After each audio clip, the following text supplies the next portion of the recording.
दोस्तों नमस्कार। खास मुलाकात कार्यक्रम में आज हम बात करने जा रहे हैं एक ऐसी शख्सियत से जो किसी ज़माने में आलमपुर इलाके में ब्लॉक प्रमुख की बहुत महत्वपूर्ण जिम्मेदारियां निभाकर आए हैं। आम आदमी पार्टी से एक बार लोकसभा का चुनाव भी लड़ चुके हैं, मजबूत दस्तक दी थी, लेकिन राष्ट्रीय नेतृत्व की ढुलमुल स्थिति की वजह से कहीं प्रभाव पड़ा था। चुनाव जरूर हार गए थे, लेकिन जनता का दिल जीतने में कामयाब रहे थे। पिछले लोकसभा चुनाव आपने आंवला से लोकसभा से मांगा था समाजवादी पार्टी में शामिल होने के बाद, लेकिन अस्वस्थ हो गए और किन्हीं कारणों से वो टिकट की दावेदारी अधूरी रह गई थी। लेकिन पार्टी ने, समाजवादी पार्टी ने लोकसभा की वो सीट जीती। नीरज मौर्य सांसद बनकर दिल्ली पहुंचे हैं। अब सोलंकी जी, नरेश सोलंकी जी, जो लंबे अरसे से बरेली में रह रहे हैं लेकिन पूरा सक्रिय हैं विधानसभा भितरी चैनपुर में। आपकी तरफ से बॉल राइटिंग हो चुकी है, पोस्टर लग चुके हैं, होर्डिंग लग चुके हैं और मतदाता के पुनरीक्षण का जो काम अभी 4 तारीख से शुरू हुआ है उसमें उनकी बड़ी भारी लंबी टीम लगी हुई है। कहीं उनके पीडीए के मतदाताओं के वोट न कट जाएं। पूरी जनता का प्रहरी बनके इस समय काम कर रहे हैं सोलंकी।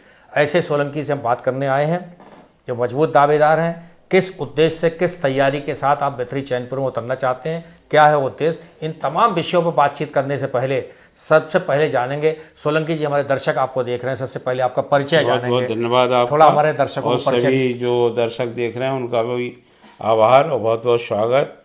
और गंभीर साहब, आपने ये हमें इस लायक समझा कि हमारा इंटरव्यू आप ले रहे हैं, इसके लिए बहुत बहुत धन्यवाद। Thank you sir. एक्चुअली राजनीति में लगातार 2005 से मैं सक्रिय हूँ और 2005 से लगातार मैं फील्ड में काम कर रहा हूँ। पहले मैं 2005 में बसपा में काम करता था। बसपा में मैं सारे पदों पे काम किया है मैंने। मैं जिला उपाध्यक्ष था, कोषाध्यक्ष था, जिला सचिव था, मंडल कोऑर्डिनेटर था और जोन कोऑर्डिनेटर था। और जोन कोऑर्डिनेटर भी मैं 2 मंडलों में मुझे बहन जी ने लगाया था, एक लखनऊ और एक बरेली। तो ऐसी जिम्मेवारी पे मुझे संगठन का काम करने का मौका मिला। सर दर्शक इधर हैं मेरे। मैं समझता हूँ कि उसके बाद जब 2012 में बहन जी की सरकार चली गई और क्योंकि 2007 से 12 के बीच जितनी सोच के साथ कार्यकर्ता उनके साथ जुड़ा था, वो मैं समझता हूँ कि कहीं कमी आई थी, जिसकी वजह से 2012 में बहन जी का बहुमत बहुत कम हुआ और सरकार भी चली गई। इन्हीं सब अपेक्षाओं को देखते हुए जब वहाँ कार्यकर्ता को उतना सम्मान नहीं मिल पा रहा था, तो मैंने भी अपने को कुछ ऐसा महसूस किया कि अब वो बात नहीं है जिस लक्ष्य के साथ हम बसपा के साथ जुड़े थे। तो मैंने अपने को अलग किया और अलग करने के साथ साथ राजनीति में था, तो राजनीति में सक्रिय भी था और लगातार काम भी कर रहा था। और मैं ये भी चाहता था कि समाज में सक्रिय होकर किसी ऐसे पद पे पहुँचूँ जहाँ कुछ सेवा करने का मौका मिले। तो इसी बीच में माननीय केजरीवाल जी ने आह्वान किया कि मुझे अच्छे लोगों की कुछ ज़रूरत है जिस पर लोकसभा का चुनाव मुझे जिताना है। और भारी मात्रा में लोगों ने, आईएएस पीसीएस और अच्छे अच्छे लोगों ने इंटरव्यू दिए कि किसी तरीके से टिकट मिले, क्योंकि उनकी सबसे बड़ी मांग थी कि टिकट हम उस व्यक्ति को देंगे जिसके ऊपर ना तो कोई केस हो और ना ही किसी तरीके से वो विवादित हो, एकदम साफ स्वच्छ हो, ऐसे लोगों को टिकट देंगे। मैंने भी आवेदन किया, उन्होंने मेरा इंटरव्यू किया और ऊपर वाले की दुआ से मैं उसमें सेलेक्ट हुआ, मुझे टिकट भी दिया उन्होंने। और 2014 का चुनाव मैंने उनके टिकट पे लड़ा। मगर गलती ये हुई कि जब चुनाव का दौर आया तो माननीय केजरीवाल जी ने चुनाव से चंद दिनों पहले ही इस्तीफा दे दिया। उसके बाद जो भीड़ हमारे साथ लगी हुई थी, क्षेत्र के लोग जो लगे हुए थे, उन्होंने कहा कि आपका तो जब मुखिया ही छोड़ के चला गया तो आप किसके भरोसे टिकट पे वोट मांग रहे हो। हर जगह यही बात आ रही थी। तो नतीजा ये हुआ कि मैं भी उस बीच में उदासीन हुआ और मैंने क्योंकि आवेदन हो चुका था, सब कुछ हो चुका था, मैं नामांकन कर चुका था, अब इसमें विड्रॉल करने का तो समय बचा नहीं था। तो चुनाव में मैं भी शिथिल हो गया, मगर फिर भी पब्लिक ने मुझे जो भी उचित सम्मान समझा मुझे दिया और मैं चुनाव पूरा लड़ा। तो इस तरीके से मेरा समय आपने देखा कि आम आदमी पार्टी में हुआ। आम आदमी पार्टी का ग्राफ एकदम उस समय ख़राब हो गया, स्थिति बहुत ख़राब हो गई। फिर मेरे सामने कोई विकल्प नहीं था, क्योंकि राजनीति करनी थी तो मुझे कहीं ना कहीं किसी प्लेटफार्म पर काम करना था। उसके बाद मुझे राष्ट्रीय अध्यक्ष जी माननीय अखिलेश जी की नीतियाँ, उनके काम, उनके तौर तरीके समझ में आए और मैंने फिर अपने को समाजवादी पार्टी से जोड़ने का निर्णय लिया।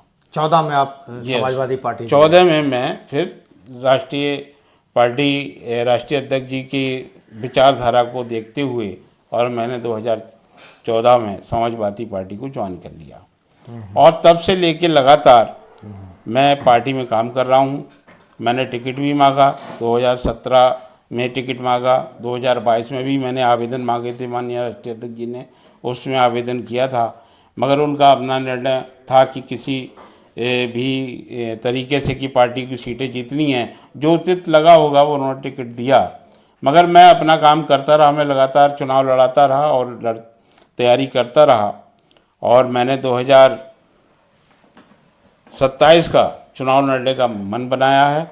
लगातार काम कर रहा हूँ, पार्टी की नीतियों पे काम कर रहा हूँ और राष्ट्रीय अध्यक्ष जी का जो पीडीए का नारा है उसके तहत पूरे क्षेत्र में लगा हुआ हूँ। सोलंकी जी, आपने रोड मैप तैयार कर लिया होगा हमें क्या करना है, लेकिन मेरे दर्शक जानना चाहेंगे कि आपके जीत का आंकड़ा क्या होगा, कितनी बिरादरी के आपके वोट हैं। जब चुनाव आता है जाति बिरादरी में लोग बढ़ जाते हैं, सोचने लगते हैं हमारी बिरादरी के इतने वोट हैं, हमारे पीडीए के अल्पसंख्यक वोट इतने हैं, पिछड़ी जाति के इतने हैं। आपने कुछ आकलन जी किया? बिल्कुल किया है। एक्चुअली क्या है, बिथरी विधानसभा शुरू से ही क्षत्रिय बहुल ब्राह्मण विधानसभा रही है और इसमें हमेशा क्षत्रियों ने, कोई भी विधायक सांसद जिसके ऊपर क्षत्रियों का सहयोग रहा है या तो जिता के भेजा है या खुद जीते हैं।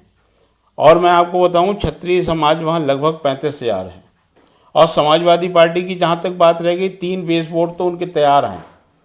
सबसे पहले तो मुस्लिम समाज हमारे पूरी तरीके से हमारे साथ है, 1,10,000 लगभग वोट है। खुद यादव वोट 30,000 है, 35,000 ठाकुर है और जो पीडीए का नारा है, दलित भी भारी संख्या में हमारे साथ है, अल्पसंख्यक भी पूरी तरीके से हमारे साथ जुड़ गया है। बैकवर्ड की बहुत सारी ऐसी जातियां जो हमारे तरफ ही देख रही हैं। हमारा अभी सांसद चुना गया है और वो भी चुना गया है मौर्या, तो मौर्या बहुतायत में अब हमारे साथ है। तो ये सब मिला के इतने आंकड़े हो जाते हैं कि हार का तो प्रश्न ही नहीं उठता है। राष्ट्रीय अध्यक्ष जी किस पर निर्णय करेंगे ये बात का विषय है, मगर जीत का आंकड़ा बिल्कुल तय है और 100% विनिंग में ये सीट रखी हुई है और जीत के ही आएंगे। आखिर में हमारे दर्शक जानना चाहेंगे आपके व्यक्तिगत परिचय के बारे में, आपके परिवार का बैकग्राउंड, आपके माता पिता, आपके पुत्र बच्चे, इनके बारे में थोड़ी जानकारी देना चाहेंगे? मैं बिल्कुल बताऊंगा। मैं बिथरी चैनपुर क्षेत्र का ही एक गांव पड़ता है भमोरा, वहाँ का रहने वाला हूँ। बचपन से लगातार मैं वहाँ रहा और जैसी पढ़ने की स्थिति आई तो मेरे फादर ने सुभाष नगर में मुझे मकान बरेली में लेके दिया और मेरी एजुकेशन फिर बरेली में कराई पढ़ने लिखने के लिए और मैंने यहाँ से बरेली कॉलेज से ग्रेजुएशन किया है। मेरे फादर पुलिस में थे, सब इंस्पेक्टर थे, माता मेरी गृहिणी थी और उसके बाद सन 84 में मदर की डेथ हो गई थी, उससे पहले फादर की डेथ हो गई थी और मैं लगातार आज भी गांव में मेरा मकान है और 2010 में मैंने पत्नी को वहाँ ब्लॉक प्रमुख आलमपुर जाफराबाद का बनाया और आज भी मैं खेती बाड़ी से जुड़ा हुआ हूँ और गांव का ही अपने लिए मानता हूँ। शहर में मैं ज़रूर सन 72 से रह रहा हूँ, सिविल लाइंस में मैं 2000 से रह रहा हूँ, मगर मेरा मन गांव में बसता है और मैं गांव में ही रहता हूँ। कुछ और कहना चाहेंगे अंत में, हमारे दर्शकों से कोई अपील करना बस चाहेंगे? अपील ये करना ही चाहते हैं कि साहब हमें पूरा क्षेत्र जानता है, हमारा पूरा वर्क जानता है, हमारे बारे में जानता है, हमको जानता है और लोगों को ये पता भी है कि जिस दिन हमें राष्ट्रीय अध्यक्ष जी ने ये मौका दे दिया, टिकट दे दिया, तो हमारी जनता हमें ज़रूर चुन के भेजेगी, ऐसा मुझे पूर्ण विश्वास है। देखिए, ये थे नरेश सोलंकी जी, जो कि आंवला लोकसभा क्षेत्र के अंतर्गत बिथरी चैनपुर विधानसभा आती है, उसके प्रबल दावेदार हैं टिकट के, मजबूती के साथ विधानसभा चुनाव की तैयारी भी कर रहे हैं और टिकट मिलने भर की लगता है कि बस घोषणा होनी है और रोड मैप के हिसाब से, आंकड़ों के हिसाब से वो बिथरी चैनपुर की सीट समाजवादी पार्टी से जीतकर समाजवादी पार्टी की में इजाफा करेंगे, ऐसी उनके अंदर पूरी आत्मविश्वास बोल रहा है। बहुत बहुत धन्यवाद सोलंकी जी, हमसे बात करने के लिए। धन्यवाद सभी लोगों के लिए, बहुत बहुत शुभकामनाएं।